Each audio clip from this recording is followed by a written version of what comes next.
Hi, I'm Tim. Welcome and thanks for logging on. If you love this watch, email me, tmosso@thewatchbox.com. It's in the description below. Your purchase and pricing email question line for buying this or any watch you see on any of our platforms. Please reach out to me directly. Email tmosso@thewatchbox.com for pricing details. All right, let's zoom in for the close-up. This is the spotlight solo you've been waiting for.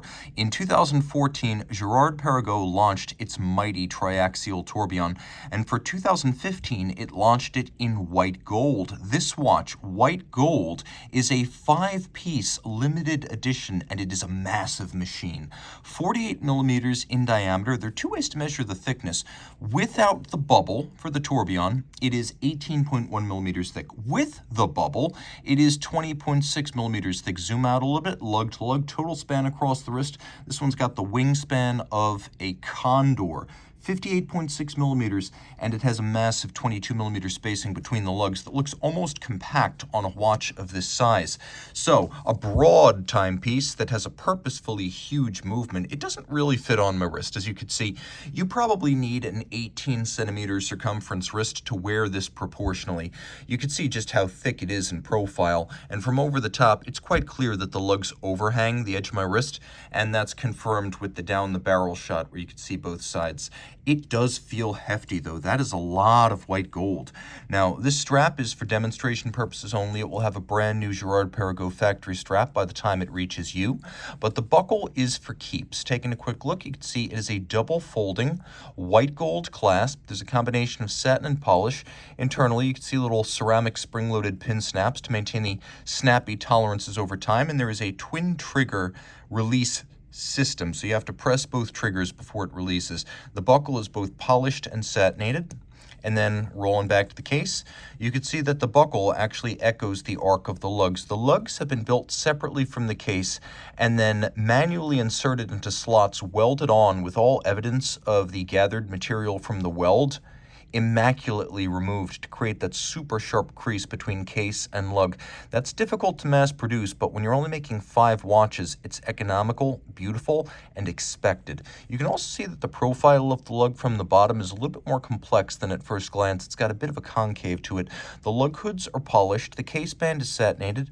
Note that you get several viewports to better appreciate the tourbillon that lies within. It is a tri-axial tourbillon. One axis is 30 seconds. The second axis is 60 seconds. The final axis is 2 minutes. And you could see how it oscillates, but it also pirouettes in a complex pattern that allows this watch, even on your dresser at night, to counteract the effects of gravity as surely as if it were a pocket watch tourbillon. Now, we know that Abraham Louis Breguet's pocket watch tourbillon, which he invented around 1795 and patented in 1801, that was designed to sit in one orientation in the pocket. And what I'm going to do now is put this down and just get the focus in so it doesn't shake as much. But Breguet's tourbillon was designed to sit upright full time in the pocket, which made it easy to counteract the effects of gravity because at a right angle to the ground in your pocket, it would always have the same orientation as it rotated and canceled out the effects of gravity, running fast, running slow, on the oscillator. That's much more difficult to do in a wristwatch where you can't actually predict what orientation the wristwatch will be in. The only way to know for sure is if you rotate through multiple axes, especially when the watch is stationary at night. That allows the timepiece to cancel out gravity's effects and improve the timekeeping of the watch, its regularity. Now you can see here the tourbillon carriage, which weighs 1.24 grams and comprises 140 parts, is immaculately finished. You see those bridge-style brackets at the edge of the cage? Those are designed to echo the famous Girard-Perregaux tourbillon with 3 golden bridges. So even the structure of the tourbillon assembly itself has been embellished with form and finish to impress. You could see that the tourbillon features micro beveling, black polish, satination, media blast. Take a look at the arms of the tourbillon carriage. You can see their outer profile is that of the golden bridge, and that they're satinated on their top, micro beveled on their edge. The screw heads, black polished, chamfered, all of it free sprung and adjusted in 6 positions, truly awe-inspiring. You can even see inside the tourbillon cage itself, sharp interior angles within finished steel, and steel is not easy to finish. All right, we've gotten a pretty good view of the tourbillon here. Let's zoom out a little bit. Taking a look at the dial, we have a black grille that was redesigned for the 2015 model year to make more of the underlying mechanism visible. You can see that the time-telling functions, white gold hands, white gold indices, with a white gold satin finished frame surrounding. These elements are relatively minimized. We do have a power reserve indicator over at what would be conventionally about 430, and you can see how it travels. And I know someone's going to ask, so I may as well just demonstrate. There is a little bit of lume, and it's exclusively on the power reserve.